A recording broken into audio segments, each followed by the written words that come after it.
Buen día a todos, a todas. ¿Cómo les va?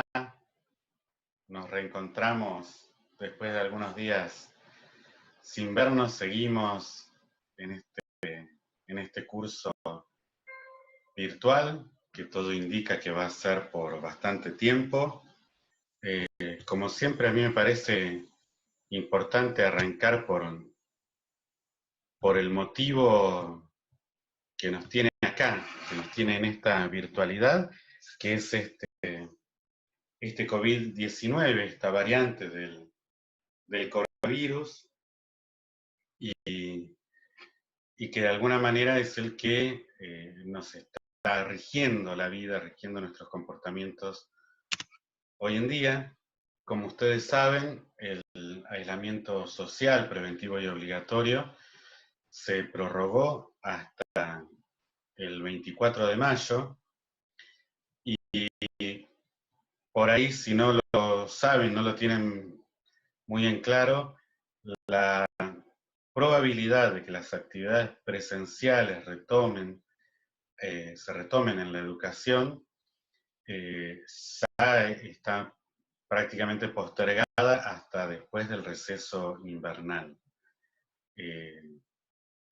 Eso quiere decir que nuestro curso va a terminar siendo virtual, y veremos cómo definimos en función de la situación de cada uno, que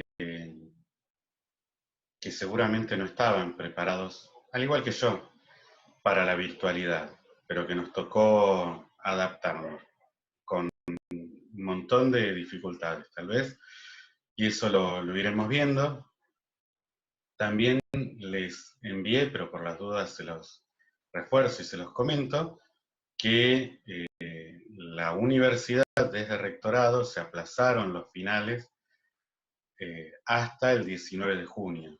Eso quiere decir que, en nuestro caso, la mesa postergada de abril, que se había postergado para los primeros días de junio, no se va a llevar a cabo, se reprogramará, y todas las condicionalidades siguen vigentes, ¿sí? Así que ese es el estado de situación hoy. Desde la facultad hay mucho interés y hay mucho esfuerzo por saber cómo es la situación de cada uno de ustedes, no solo en cuestiones de conectividad solamente, sino de disponibilidad de condiciones para estudiar.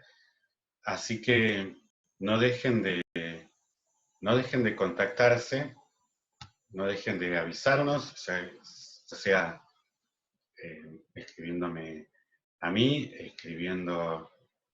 contactándose, escribiendo al equipo de orientación universitaria, secretaría académica, pero es importante que nosotros sepamos en qué situación están ustedes y cómo podemos continuar con esta virtualidad. Así que a ustedes, y ustedes compártanlo, charlenlo con sus colegas, pero les pido por favor que cualquier inconveniente, cualquier situación, no duden, por más que mínima que les pueda parecer, no duden en hacérnosla saber. Hace unas clases yo les había hablado de lo que podía ocurrir, en particular en Azul, si no respetábamos la cuarentena, este aislamiento, teniendo en cuenta que los días para multiplicarse por 10 de los contagiados estaba en 10 días, justamente. Actualmente estamos por encima de los 70 días, con alguna oscilación que llegó hasta los 90 días para la decuplicación, y esa es la razón por la cual, si bien el aislamiento continúa, se ha ido flexibilizando. Hemos pasado en todo el país, excepto en AMBA, el área metropolitana de la ciudad de Buenos Aires, en todo el país hemos pasado a la fase 4.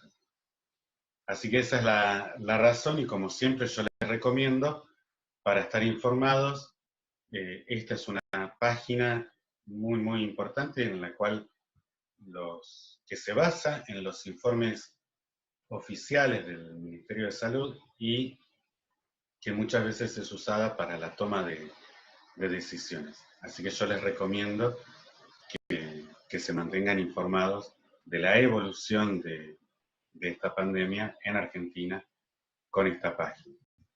Y como siempre, les quiero compartir algo también de la información oficial, que la pueden encontrar en este sitio. Y en este caso les quiero compartir un video cortito de YouTube que da cuenta de algunos cuidados que tenemos que tener.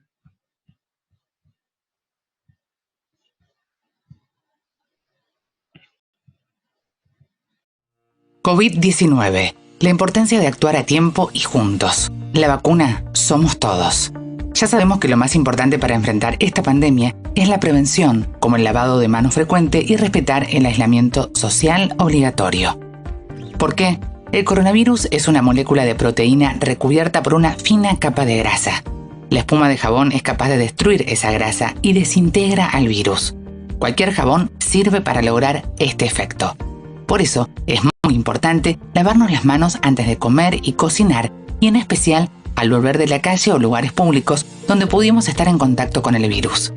Para que el lavado de manos sea efectivo es importante hacer mucha espuma y frotarse bien toda la superficie de las manos durante más de 30 segundos. La otra medida fundamental es mantener la distancia social y quedarnos en casa. La evolución futura de esta pandemia depende de cómo actuemos hoy. Si no respetamos el aislamiento, la infección se puede propagar rápidamente. Miles de personas se enfermarían al mismo tiempo. No habría suficientes recursos, personal médico ni equipamiento para tratarlas. Y deberíamos lamentar muchas muertes evitables. En cambio, si nos quedamos en casa y respetamos el aislamiento social, podemos lograr que los contagios se den mucho más lentos en el tiempo y garantizar la atención adecuada para todas las personas que requieran cuidados hospitalarios especiales. Así vamos a salvar más vidas. Por eso, pensá que cuando te quedás en casa, te estás cuidando y además proteges la salud de los demás. Hoy, la vacuna contra esta pandemia se llama Solidaridad y está en las manos de todos y todas. Cuidarte es cuidarnos.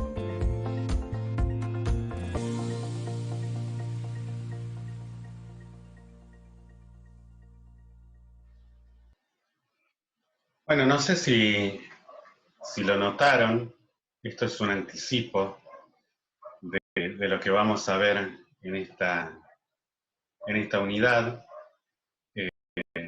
pero la importancia que tiene lavarse las manos con agua y con jabón. ¿Y por qué les digo que esto es un anticipo? Porque en esta unidad que comenzamos hoy, la próxima clase, vamos a ver el tema de tensión superficial.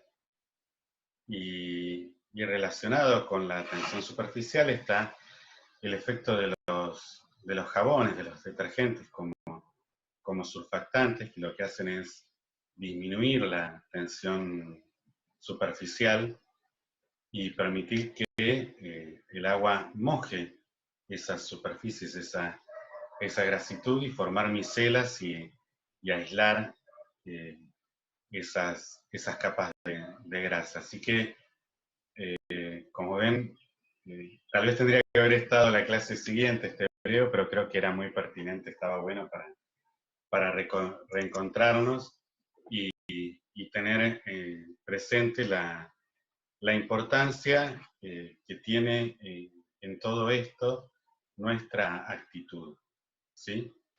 No podemos esperar que los estados nacionales, provinciales o municipales estén continuamente controlándonos, porque no alcanzan las personas para controlarnos a todos y todos tenemos que ser controlados.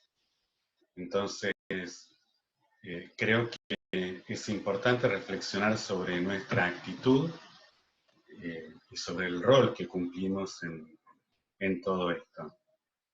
Así que me parece que esto es un llamado a esa solidaridad que entre todos y todas tenemos que tener para que esas curvas que vemos regularmente, que yo les mostré ahora al principio, sean cada vez más altas y que ese pico de contagio que se esperaban nunca llegue.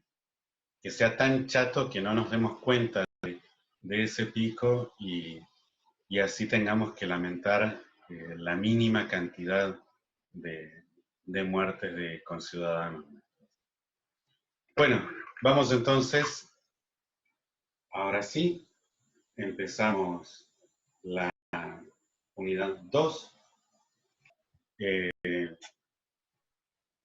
Los temas ya estaban previstos de antemano, las clases siguen tal cual estaban previstas en el 11 y el 18 de mayo.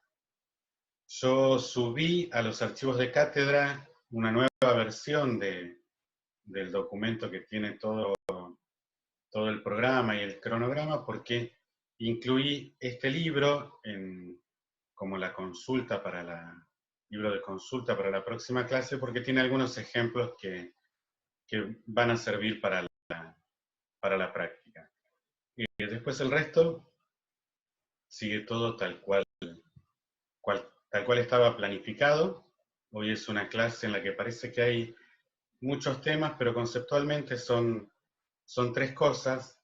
Básicamente es densidad, presión y empuje, y todo el resto gira en torno a esos 3 conceptos y a ejemplos relacionados con esos 3 conceptos. Empezamos entonces la clase de hoy charlando sobre densidad, y a modo de introducción les voy a ir mostrando distintos objetos bastante cotidianos para poder introducir este tema. Van a ver que es una clase bastante auspiciada, parecería, pero no cobré nada por esto. Casi que estoy haciendo propaganda gratis, pero me parecía interesante para mostrarles cosas cotidianas. Entonces, lo primero que se me ocurrió considerar es un paquete de fideos, de los tirabuzones, los típicos que comemos con salsa o en un guiso. Este es un paquete de fideos de medio kilo, que tiene un tamaño dado. Que si lo comparamos con un sachet de leche, el sachet de leche es un poco más chico, pero sin embargo pesa alrededor de 1 kilo. De hecho, un poquito más de 1 kilo. Y si nos vamos después a un paquete de papas fritas, el paquete de papas fritas de 100 gramos es más grande que la leche y los fideos, y sin embargo pesa 105 gramos. ¿Sí? Y si ahora nos vamos a algo más chiquito, como un dulce de leche de luz azul, el pote es más chico que los otros objetos que hemos considerado y, sin embargo, pesa 400 gramos, casi lo mismo que el paquete de fideos. Y ni hablar si consideramos un pan de manteca, que siendo tan chiquito como es, pesa 200 gramos. Entonces vemos que acá tenemos una conjunción de cosas, porque en todos estos objetos cambia el peso, pero resulta que también cambia el tamaño. Entonces, una cantidad que combina estas dos magnitudes es justamente la densidad.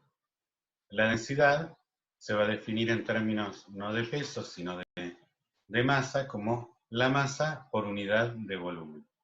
Se utiliza la letra griega rho para escribirla por convención.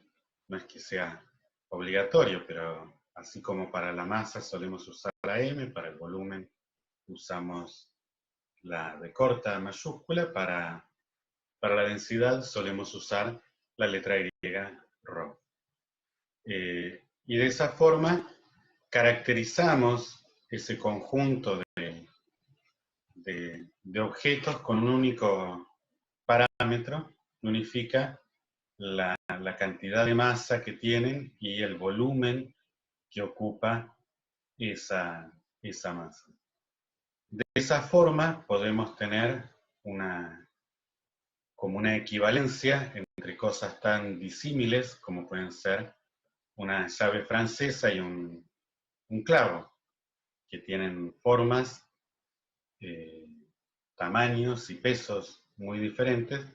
Sin embargo, están hechos del mismo material y podemos decir que tienen la misma densidad. Ese es uno de los conceptos que entran en la clase de hoy y que van a ser muy, muy importantes para el desarrollo de los temas que siguen. Antes de entrar de lleno en los otros temas, me parece importante parar un segundito y considerar una unidad de volumen que, si bien no está dentro del sistema internacional, sí es una unidad muy usada. Nosotros recién la mencionamos con el sachet de leche. La leche viene en sachet de litros y el litro es una unidad de volumen. Relacionándola con los sistemas de unidades que conocíamos, un litro equivale a 1000 centímetros cúbicos. De ahí que ustedes pueden encontrar en algunas botellas que la capacidad de esa botella esté medida en centímetros cúbicos. Una equivalencia, para llevarlo a la unidad del sistema internacional, 1000 litros equivalen a un metro cúbico. Y el metro cúbico es la unidad de volumen del sistema internacional. Y entonces, por ejemplo, como para dimensionar de qué estamos hablando, se me ocurrió ponerles el ejemplo de unos tanques de agua que se comercializan, que son unos cuadrados, tal vez los pueden haber visto, que tienen 1 metro de lado. Entonces, el volumen de ellos es de 1 metro cúbico y su capacidad es de 1000 litros. De la misma manera que por ahí también los han visto, los tanques de agua. Hay unos tanques de agua relativamente grandes que tienen la capacidad de contener 1000 litros. Ahora bien, como para tener un poco de idea, yo siempre desde un principio les dije que la idea de este curso es un poco de darnos cuenta en lo que nos rodea, donde entran todos estos conceptos, ¿sí? Por eso el interés de mostrarles estas cosas cotidianas, y por eso la pregunta que nos vamos a hacer ahora de cuánta masa de agua tienen esos tanques, como para tener una idea de la masa, del peso de agua que hay en 1 metro cúbico. Como dato, sepamos que la densidad del agua es de 1000 kilogramos por metro cúbico. Entonces, si queremos hacer la cuenta, lo que vamos a considerar es, por definición, la densidad del agua es la masa por unidad de volumen. La masa que tenemos por el volumen que ocupa esa cantidad de agua. Y a nosotros lo que nos interesa en este caso, en función de esta pregunta que nos hacemos, es conocer cuánta masa de agua tenemos en 1 metro cúbico de ella. Entonces, para eso, despejamos de la definición de densidad, despejamos la masa, pasamos este volumen que está dividiendo, lo pasamos multiplicando hacia el otro lado, y lo que hice acá fue dar vuelta la igualdad. Reemplazamos los valores que tenemos, el volumen es 1 metro cúbico, la densidad son 10 a la 3 kilogramos por metro cúbico, y entonces de aquí podemos cancelar esos metros cúbicos, y resulta que la cantidad de masa que tenemos en 1 metro cúbico de agua es de 1000 kilos. Así que esto es como para que tengamos en claro y que ustedes lo tengan presente a veces cuando hacen cuentas, por ahí se pierden en las cuentitas y no tienen presente que 1000 litros de agua ocupan 1 metro cúbico y pesan 1000 kilos. ¿Sí? Y es como para tener ese sentido común. Así que si dividimos por 1000, el equivalente de aquí, 1 litro va a ocupar 1000 centímetros cúbicos y va a pesar 1 kilo. 1 litro de agua va a pesar 1 kilo. Bueno, y habiendo definido esto, como siempre, yo apelo a que ustedes puedan, en sus ratos libres, entretenerse con las simulaciones que hay disponibles en internet.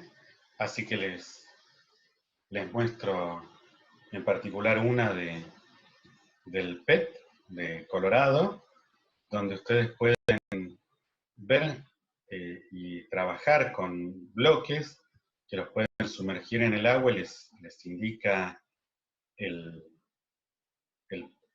volumen que tienen. Fíjense que el volumen de líquido, cuando yo introduzco un bloque en el líquido, cambia, y eso nos permite medir cuál es el volumen del objeto que yo estoy colocando allí, y pueden ustedes cambiarle la densidad al objeto. Por ejemplo, tener un bloque de ladrillo, y como ven el mismo bloque del mismo tamaño es más pesado, y entonces si yo lo pongo en el líquido no flota. ¿Sí? En la práctica van a tener algún trabajo relacionado con estas simulaciones, y ahora vamos a ir avanzando un poco más sobre las consecuencias de que este objeto desplace líquido y qué pasa, por qué a veces flota y por qué a veces no. Pero vamos a ir avanzando con el decorrer de la clase. Así que habiendo definido las densidades, habiendo hablado del volumen, en particular de los litros, ahora pasamos a considerar lo que son los fluidos. Una definición de fluidos que pueden encontrar en algunos libros, aunque bastante cíclica o redundante, es que un fluido es cualquier sustancia que puede fluir. Parece como cíclico, porque entonces lo que puede fluir es un fluido. Pero básicamente podemos decir que los líquidos, los gases, son fluidos, y la particularidad que tienen es que un fluido se acomoda, toma la forma del recipiente que lo contiene. De estos fluidos, que van a ser los gases y los líquidos, en general consideramos que los gases van a ser fáciles de comprimir, mientras que los líquidos los vamos a considerar, son casi incompresibles, y los vamos a considerar como incompresibles en toda esta unidad y en todo este curso. Presten atención que no son incomprensibles, ¿sí? Los vamos a comprender con bastante claridad. Lo que son es que son incompresibles, no se van a poder comprimir, ¿sí? En la unidad siguiente, hacia el final del curso, vamos a hablar un poco de los gases. Por ahora nos vamos a quedar con los líquidos. Una particularidad de estos fluidos es que no soportan esfuerzos cortantes ni de tensión. ¿Qué quiere decir esto de esfuerzos cortantes? Nosotros no vimos nada de eso, pero sería algo así como cuando yo le hago fuerza a algo. Fíjense que yo estoy teniendo mi celular desde abajo y le hago fuerza de arriba, y esto podría deformarse, ¿sí? En este caso no se deforma porque es muy rígido. Si fuese un poco más blando podría deformarse. Yo en un fluido no puedo hacer eso, porque el fluido no me permite, no tiene esta resistencia, sino que simplemente se va a deformar. Si yo le quiero hacer fuerza con el dedo, meto la mano en el fluido, lo mismo que de tensión. Yo no puedo agarrar un poco de agua con una cuerda y arrastrarla. A lo sumo podré arrastrar el contenedor del agua, pero no el agua. Entonces, quiere decir que la única fuerza que pueden hacer los fluidos es la de comprimir algo. Cuando yo meto algo en un fluido, en un líquido, lo único que voy a conseguir es que se lo comprima, y esa fuerza solo va a poder ser perpendicular a la superficie del objeto. Si no fuese perpendicular, tendería a moverlo, a rotarlo, y saldríamos de la condición de equilibrio en la que nos encontraríamos, ¿sí? Así que esta idea de los fluidos nos permite introducirnos al concepto de la presión, que es justamente esa fuerza que nosotros sentimos que nos hacen los fluidos. Por ejemplo, ahora lo vamos a ver, si nosotros nos metemos en el agua, el típico caso de meternos en una pileta, en una pelopincho, sentimos como que el agua nos aprieta. Justamente ese efecto es el de la compresión que estamos hablando, que pueden realizar los fluidos, ¿sí? Y cuando el caso de la pelopincho, si está llena, vemos que ese efecto se nota en las paredes de la pelopincho, porque las vemos tensas, y vemos que el agua está haciendo una fuerza hacia afuera, ¿sí?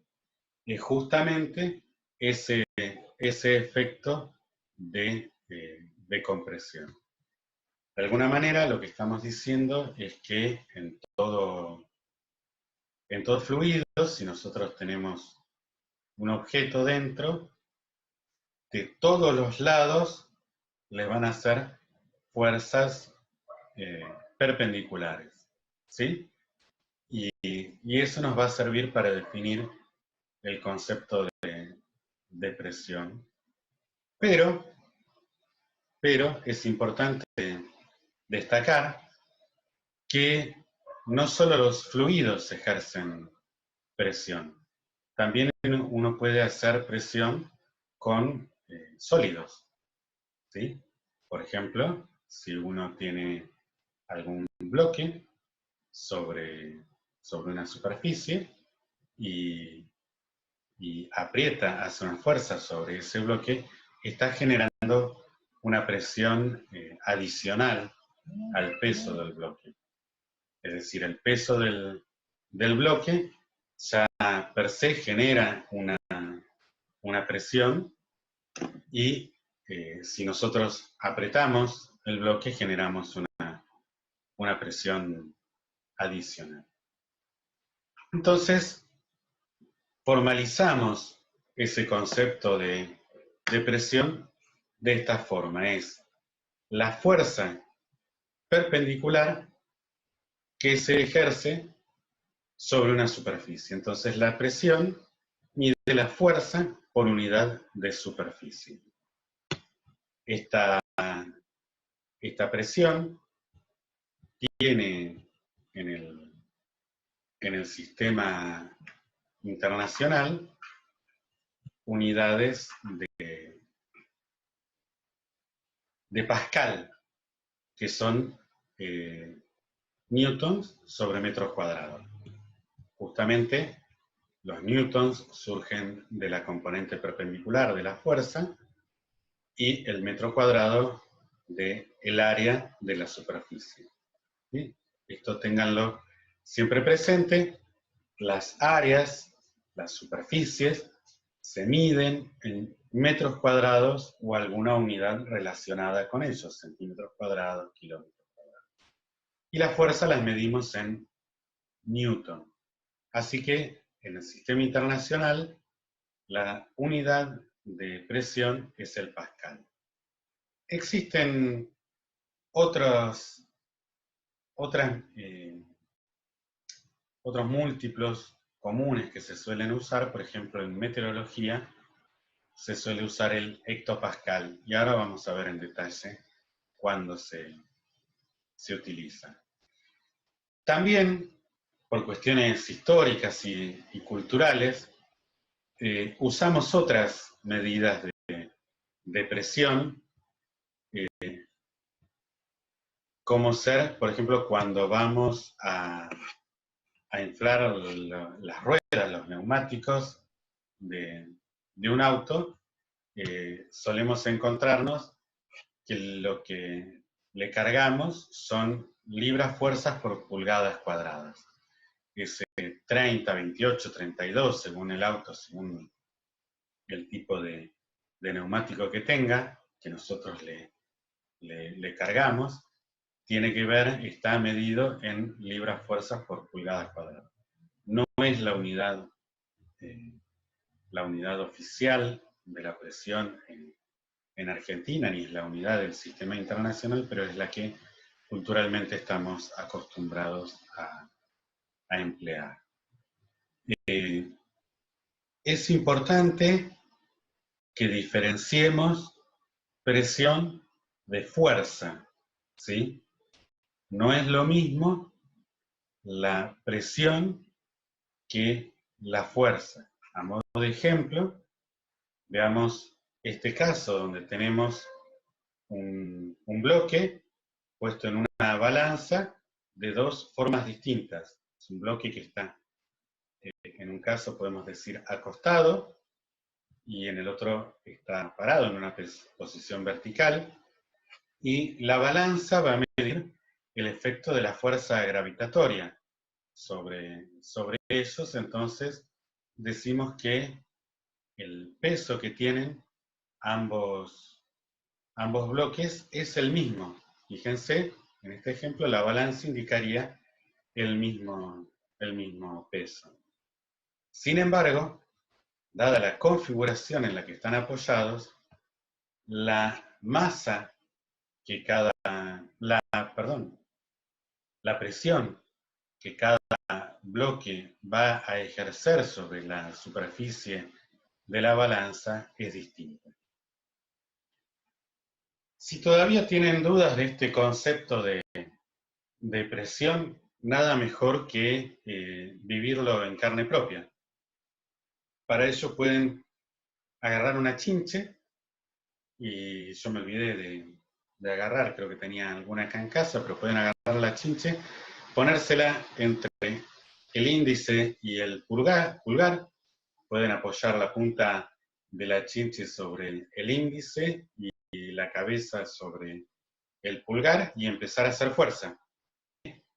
La fuerza que se ejerce es la misma sobre el índice que sobre el pulgar, por los pares de acción y reacción. Sin embargo, claramente, cuando apretamos, sentimos dolor en el índice y no en el pulgar, y eso justamente tiene que ver con la presión que se está ejerciendo, que ejerce esa punta de la chinche sobre el dedo índice.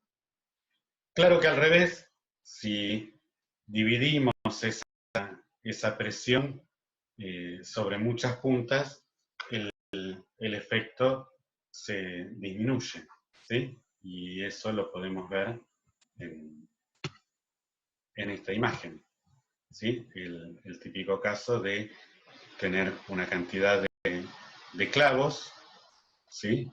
Regularmente distribuidos, y sobre él colocamos un globo y presionamos y el globo no se revienta, no se pincha, justamente porque la presión no es tan intensa como si estuviésemos usando un solo clavo. Y es porque ahí se está dividiendo entre todos los globos. Así que ese es un poco algunos ejemplos como para que tengamos presente la diferencia que tenemos entre la presión y la fuerza. Como les decía, en meteorología suele usarse los hectopascales para hablarnos de la presión atmosférica.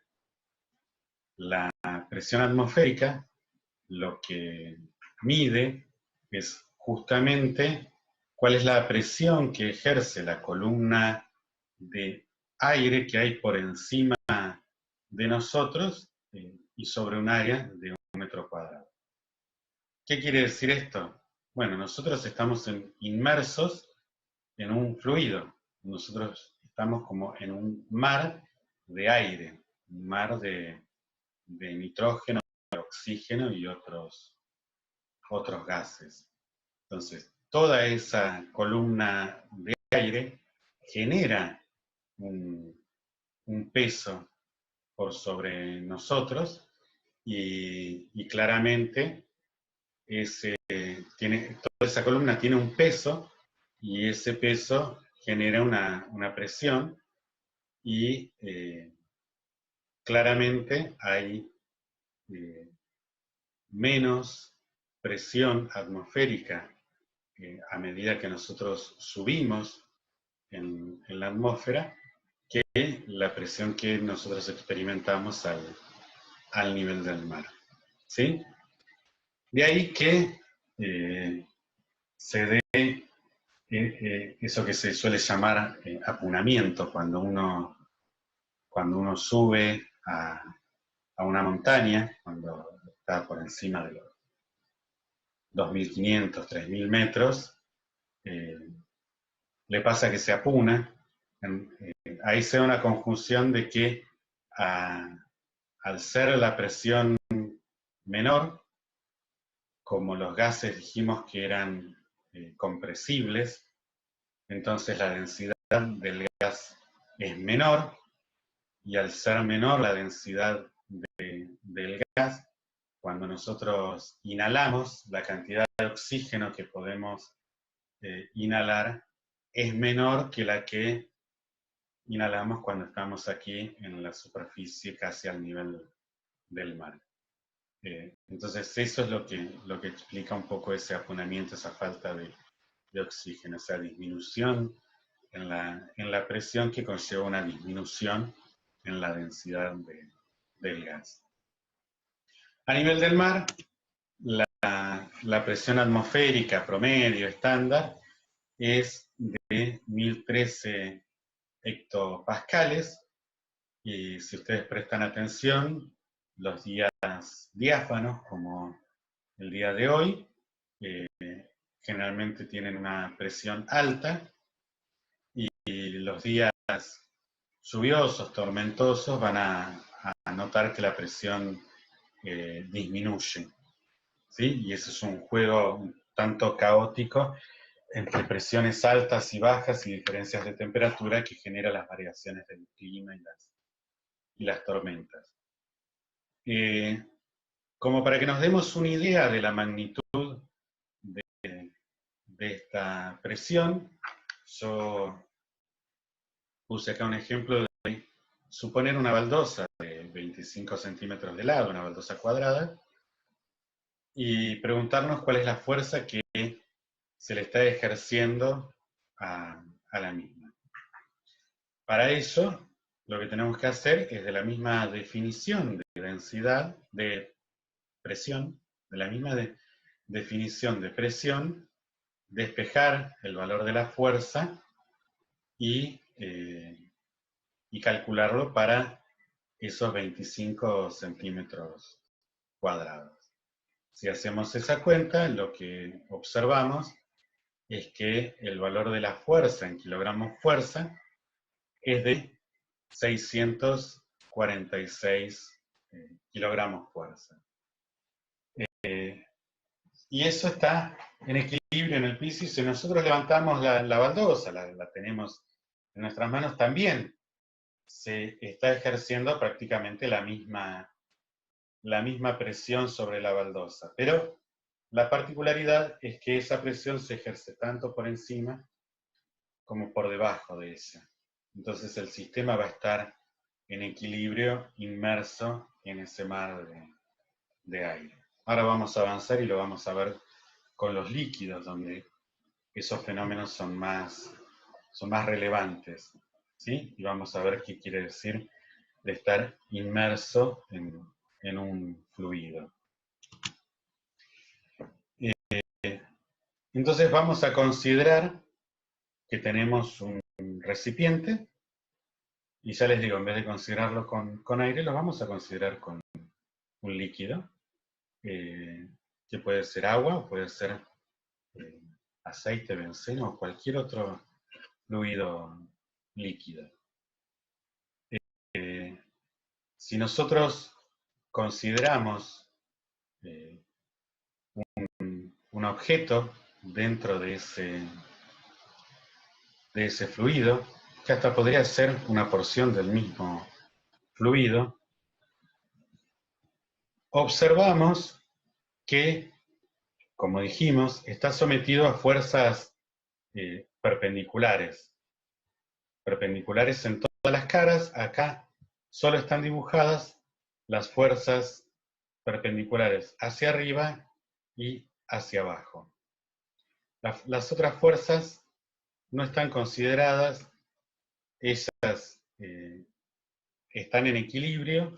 Se puede demostrar que al estar a la misma profundidad están en equilibrio. Nosotros nos concentramos solamente en las fuerzas verticales que ejercen la presión sobre la parte superior de este objeto, una presión P0 la llamamos por el área del objeto y está ejercida hacia abajo, y a una profundidad D más H, donde H entonces va a representar la longitud vertical de este objeto, se ejerce otra fuerza que tiene que ver con la presión en la parte inferior del objeto multiplicada por el área.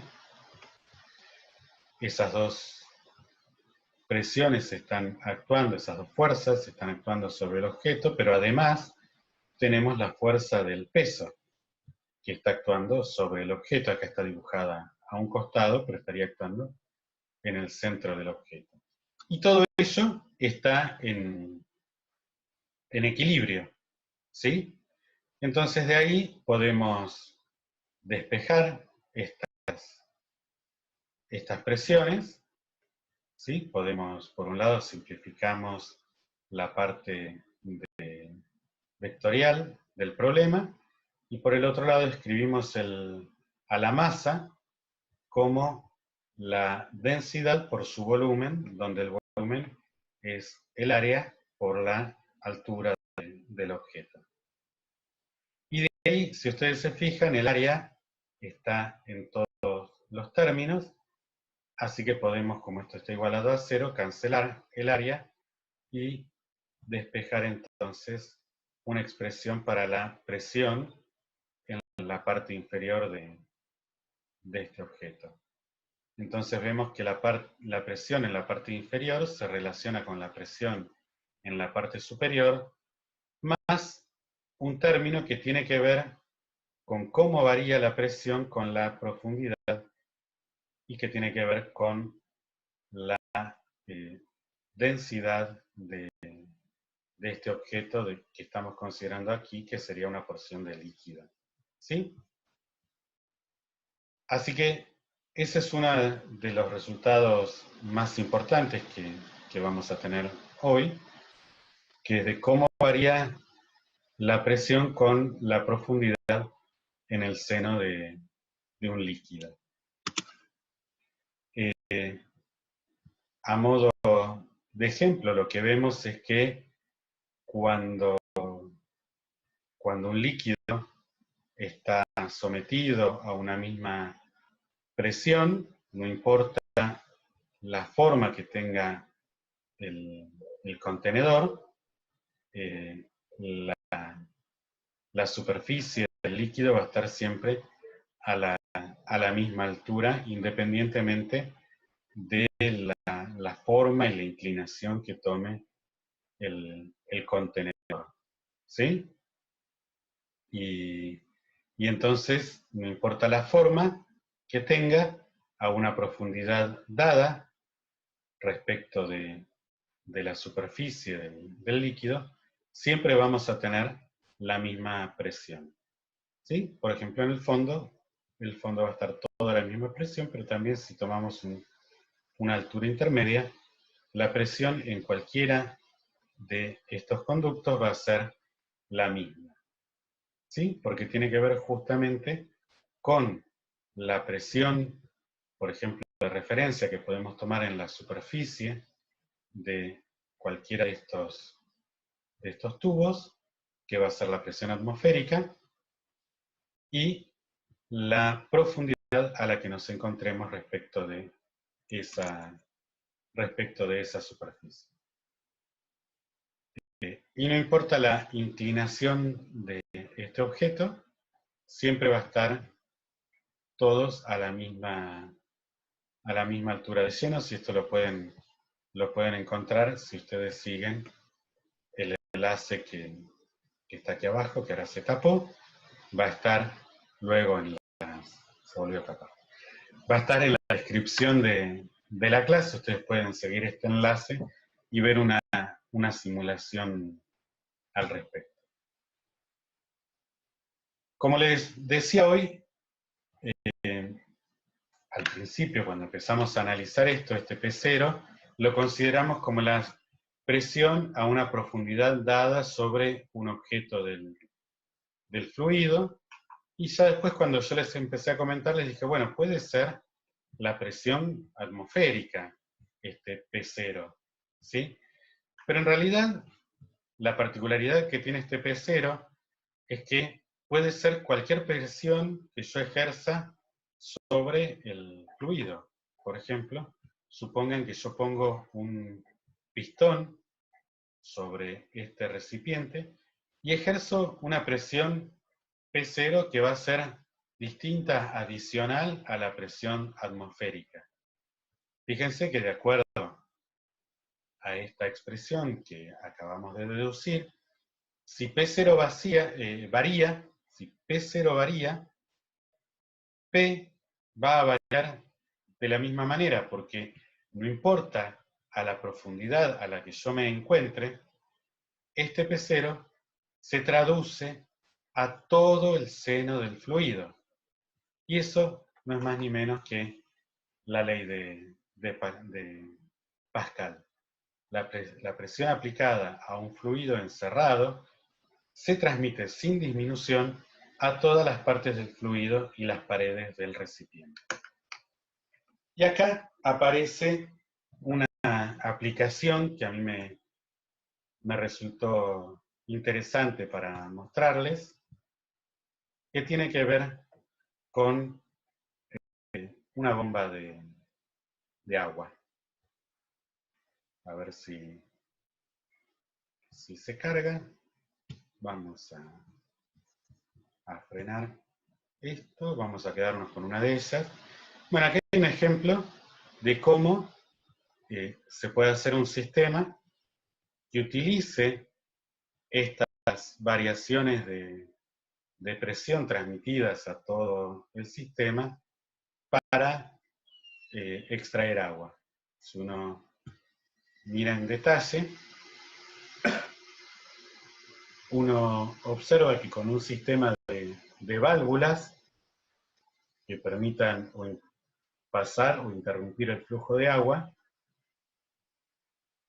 yo puedo hacer subir agua de un pozo, porque al subir este émbolo yo estoy intentando disminuir la presión en el fluido, y al generarse esa diferencia de presión lo que ocurre es que el agua fluye hacia arriba, y cuando bajo el émbolo y quiero aumentar la presión, esta válvula cede y deja pasar el agua, ¿sí? Y eso es lo que sale por la canilla. Y un sistema similar podemos encontrar de este otro lado, donde ahora todo ocurre dentro de un mismo pistón, digamos, ¿sí? Donde las dos válvulas están colineales. Y de esa forma uno puede extraer el agua. Una pregunta que después se podrán hacer sobre esto es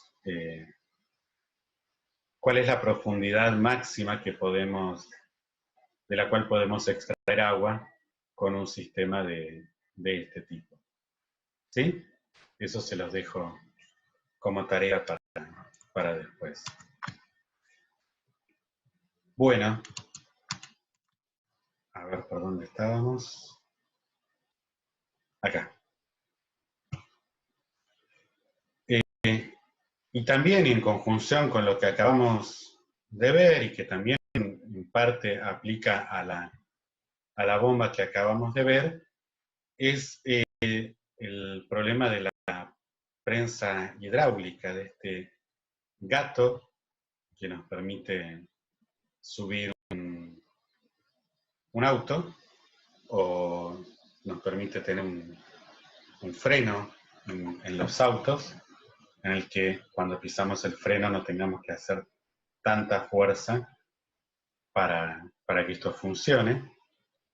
Todo ello tiene que ver justamente con la ley de Pascal, y con una aplicación de la ley de Pascal, que es el hecho de que la presión se traduce a todo el fluido, y entonces como la presión está relacionada con la fuerza por unidad de área, ustedes van a poder ver, o lo van a resolver en la práctica, que si yo ejerzo una fuerza pequeña sobre un émbolo pequeño, puedo conseguir tener una fuerza muy grande sobre un émbolo más grande. Y eso es lo que nos permite entonces utilizar este sistema, estos gatos hidráulicos, para levantar un auto. Y de nuevo vamos a otra simulación que ustedes van a poder ver, donde se ejemplifica esto. Por un lado, aquí tienen un pequeño detalle de cómo sería lo que les acabo de contar. Fíjense que este pistón entra una distancia bastante importante, mayor a su longitud, y por el otro lado, este otro pistón, que tiene un área mayor, se mueve mucho menos. Sin embargo, va a existir una relación de fuerzas entre ellos que ustedes pueden ver acá está explicada. Y es justamente eso lo que permite armar un sistema como este, donde haciendo fuerza sobre una palanca, sería esto una palanca de segundo género, como habíamos visto en la clase de torques y palanca. Haciendo palanca sobre ello, movemos un pequeño pistón y generamos una variación en la presión que se traduce en una variación en la presión de este otro pistón mayor, y realimentando con un sistema de válvulas esta parte del sistema con más fluido, podemos repetir varias veces ese proceso y subir así un auto, por ejemplo. Después, si lo queremos bajar, lo que tenemos que hacer es vaciar de fluido ese pistón, y entonces el auto baja y podemos iniciar nuevamente el proceso. Esa es la explicación entonces de cómo funciona un gato hidráulico o una prensa hidráulica y todos los sistemas hidráulicos que ustedes puedan encontrar en autos, en tractores, en distintos mecanismos. ¿Sí? Bien. Continuamos y a lo que vamos ahora es un poco seguimos trabajando con esta ecuación, con esta expresión, y definimos magnitudes. ¿A qué llamamos la presión absoluta y la presión manométrica? En este caso, la presión absoluta se le llama al término P, que mide la presión total, el P0 más el ρGH, mientras que la presión manométrica es simplemente ese término, que se puede interpretar también como la diferencia entre la presión absoluta y la presión de referencia, que la que se suele usar es la atmosférica, porque este término podría pasar restando hacia el otro lado de la igualdad y quedar P menos P0 igual a ρGH. Entonces la presión manométrica se puede interpretar como la absoluta menos la de referencia o la atmosférica. Ejemplos que nos permiten visualizar estas cantidades, por ejemplo, es este manómetro, se llama, que nos permite medir la presión de algún gas, por ejemplo, que tengamos aquí dentro, midiendo la diferencia de alturas entre que tenga un fluido entre un punto y otro, ¿sí? Entonces, midiendo esa diferencia de alturas más la presión atmosférica, podemos conocer la presión absoluta. Y si nos quedamos simplemente con la diferencia de alturas, lo que estaríamos midiendo sería la presión manométrica. Esto no sería ni más ni menos que el caso de cuando inflamos un neumático. La presión que medimos es la presión manométrica, ¿sí? Es solamente la presión a la cual está sometido el sistema, ¿sí? Otro ejemplo es si nosotros tenemos un tubo cerrado, como si fuese un tubo de ensayo, al cual lo llenamos con un fluido y luego lo damos vuelta y lo sumergimos en un recipiente que tiene el mismo fluido. Y ahora lo levantamos. Cuando empezamos a levantar ese tubo y a sacarlo del fluido, vamos a ver que ese fluido sube, se mantiene por el tubo, pero hasta una altura determinada. Y en el caso del mercurio, esa altura determinada es de 76 centímetros o 760 milímetros, y esa es otra medida de la presión atmosférica, porque fíjense que lo que se mide aquí es al este tubito haberlo tenido lleno de fluido y al haberlo dado vuelta, cuando empezamos a subir y empieza a haber este espacio libre de fluido, aquí la presión es nula, ¿sí? Porque no está en contacto con el exterior. Entonces, la diferencia de altura que sube este fluido nos da una idea justamente de la presión externa a la cual está sometido el fluido, que no es más ni menos que la presión atmosférica. Quiere decir que midiendo esta presión manométrica, nosotros podemos medir directamente la presión atmosférica. Por eso, en algunos reportes meteorológicos, ustedes también pueden escuchar que la presión, en vez de darse en hectopascales, se la informe en milímetros de mercurio.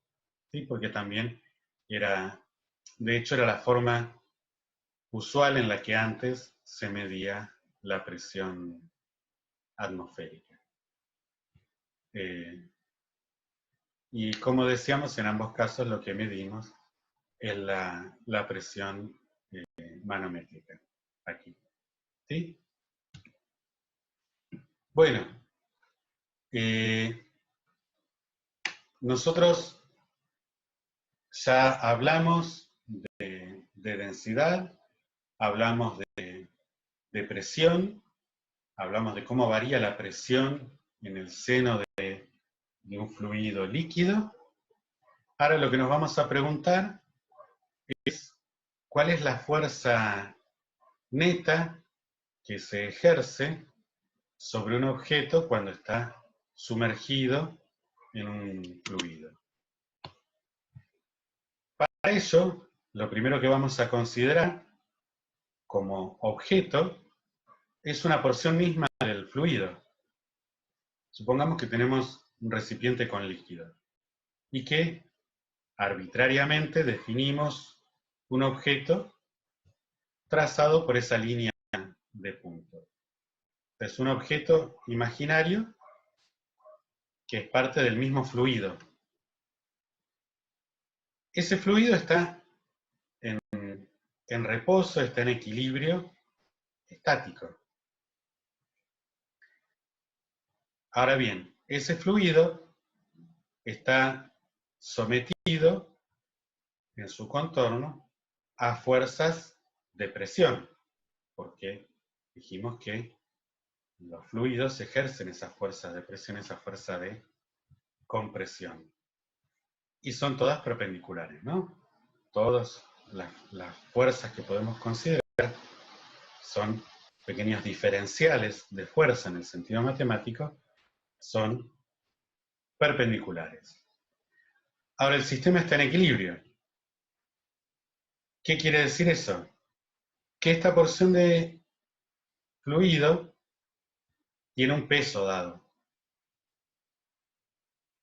Pero si está en equilibrio, quiere decir que existe otra fuerza que está equilibrando el peso.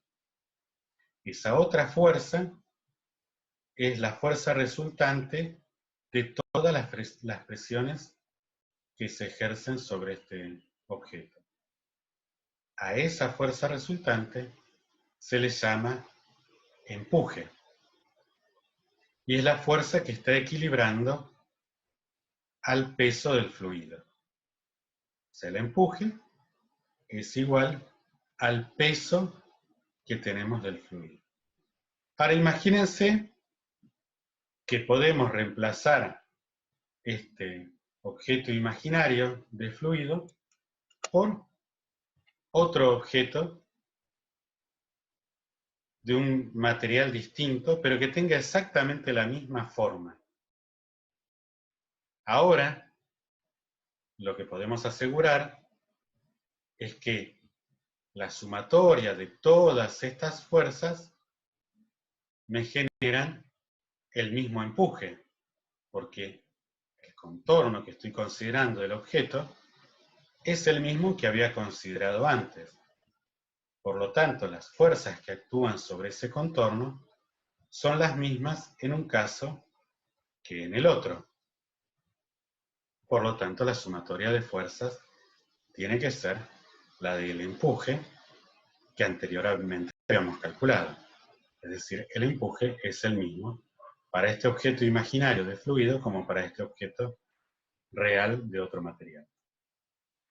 Ahora bien, el peso del cuerpo puede ser distinto. Si no tiene la misma densidad que el fluido, los pesos van a ser distintos de estos objetos.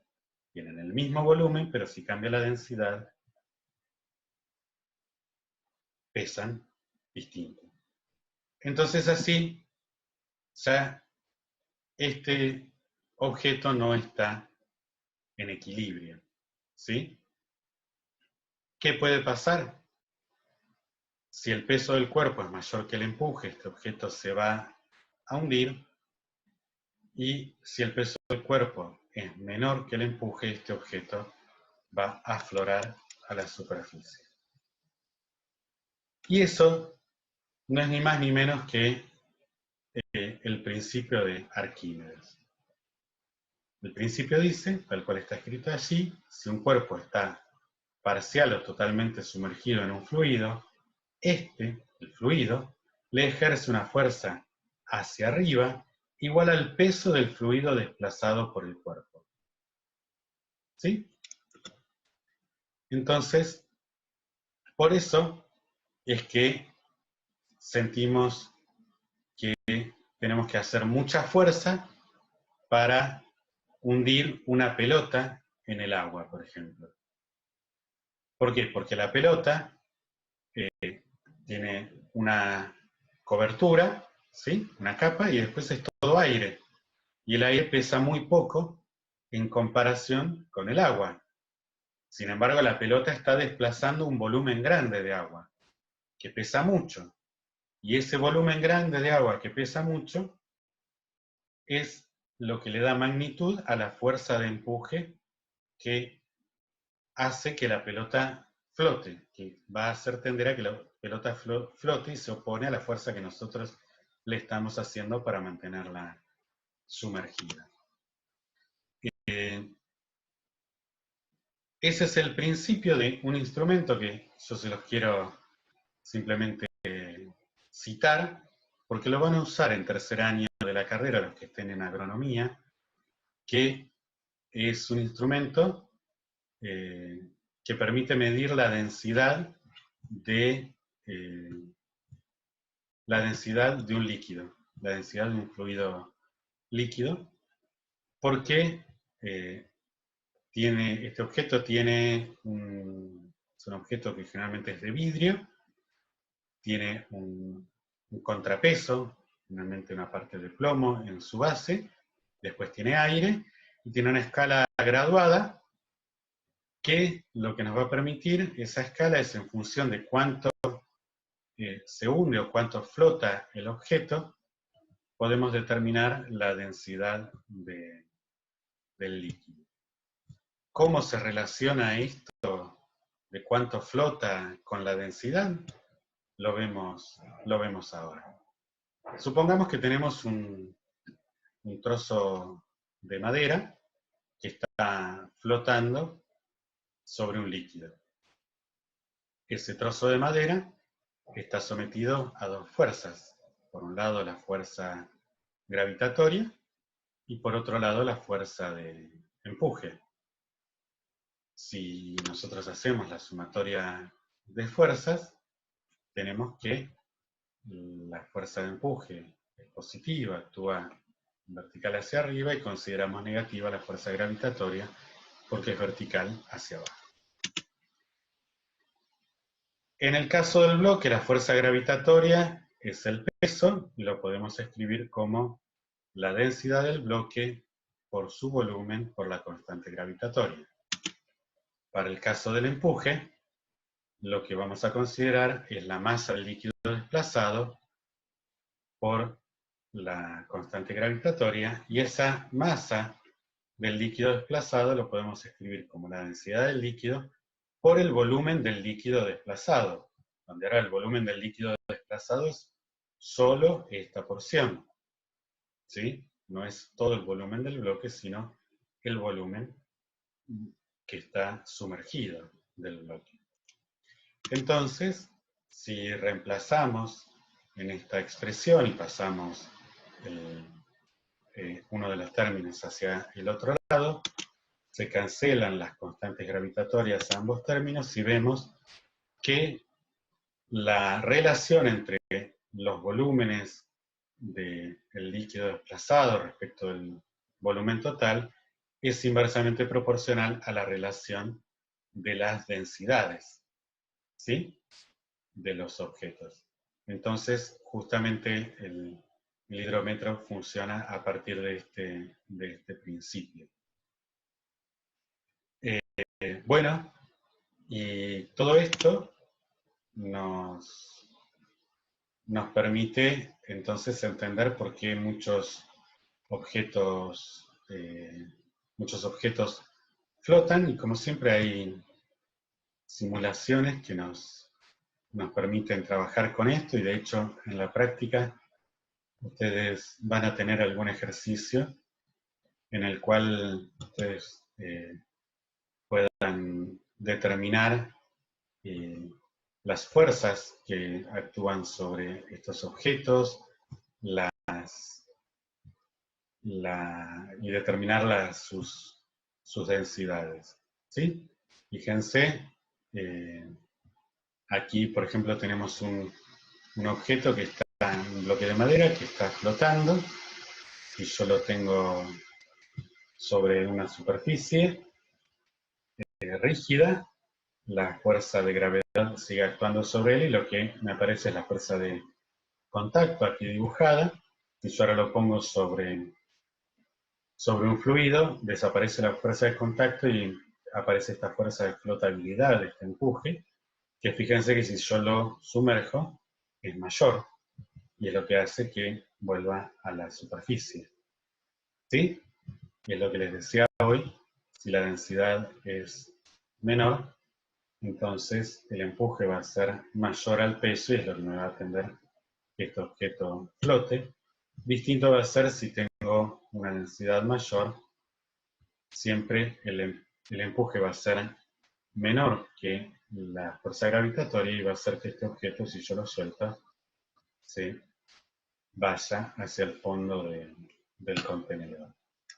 Este concepto de empuje nos lleva a la flotación, y es lo que explica por qué semejantes barcos repletos de mercadería, o los cruceros tan grandes que vemos surcar los océanos, pueden flotar, y eso tiene que ver con el diseño que tienen, que hacen que tengan un empuje que sea mucho mayor a su peso, justamente por la geometría del diseño que tienen. Pero además, su diseño contempla otra cuestión que tiene que ver con el torque, que nosotros habíamos visto en la unidad anterior, porque el propio diseño hace que, si lo sacamos de esa posición de equilibrio vertical que tiene un barco, la posición del centro de gravedad y del empuje toman una configuración tal de que generan fuerzas que hacen que el objeto, que el barco, en este caso, tienda a retomar la posición de de equilibrio. O sea que el diseño de los barcos tiene dos cosas en cuenta, que son, por un lado, el hecho de que pueda flotar, y por el otro, el hecho de que no se tumbe cuando se lo saca de la condición de equilibrio. Finalmente quiero mostrarles algo que en principio parece una curiosidad, y es lo que se conoce como diablillo o diablo de Descartes. El diablo de Descartes. Para realizar este experimento necesitamos una botella de plástico con tapón, un capuchón de bolígrafo cerrado por el extremo y plastilina. Hacemos una pequeña bola con plastilina y la colocamos en el extremo de la pinza del capuchón. Después, sumérgelo en el agua sin inclinarlo para que quede aire en su interior. Quita o añade plastilina hasta que flote.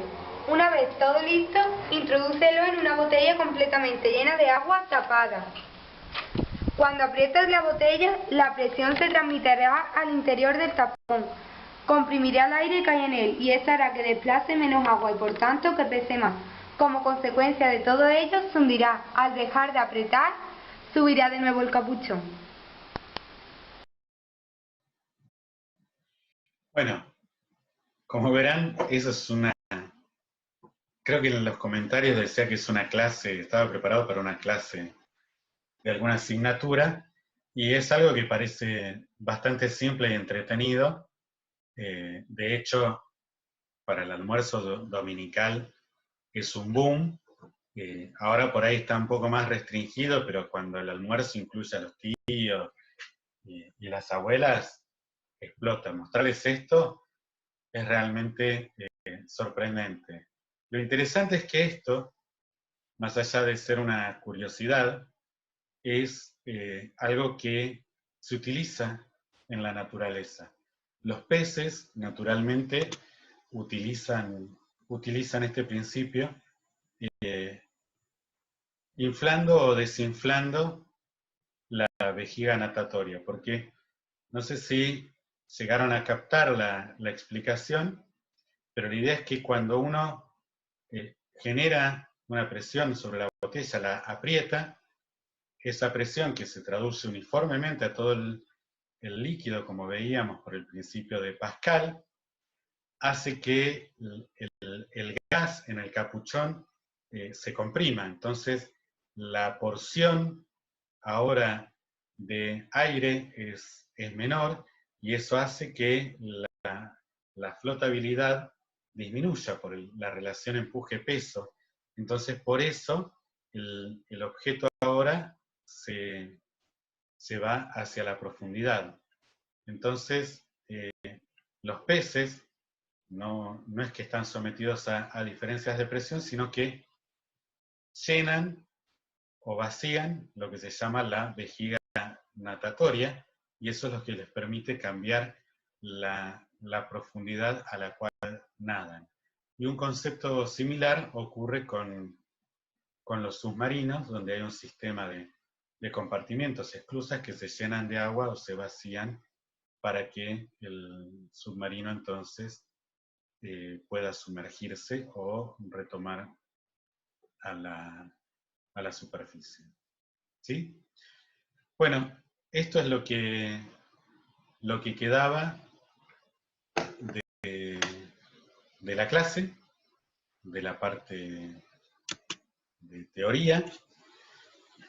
En los archivos de cátedra ya está disponible la guía de trabajos prácticos. Esa guía es una guía de problemas del mismo tipo como la que hemos trabajado para la primera unidad, y en la que van a encontrarse con que algunos problemas están relacionados con ejemplos de los libros, y también va a haber problemas relacionados con algunas de las simulaciones que yo les he mostrado. ¿Sí? Así que a partir de ahora queda en manos de de ustedes, que bueno, que puedan empezar a tomar estos conceptos y a poquito a ir poniéndolos en la práctica.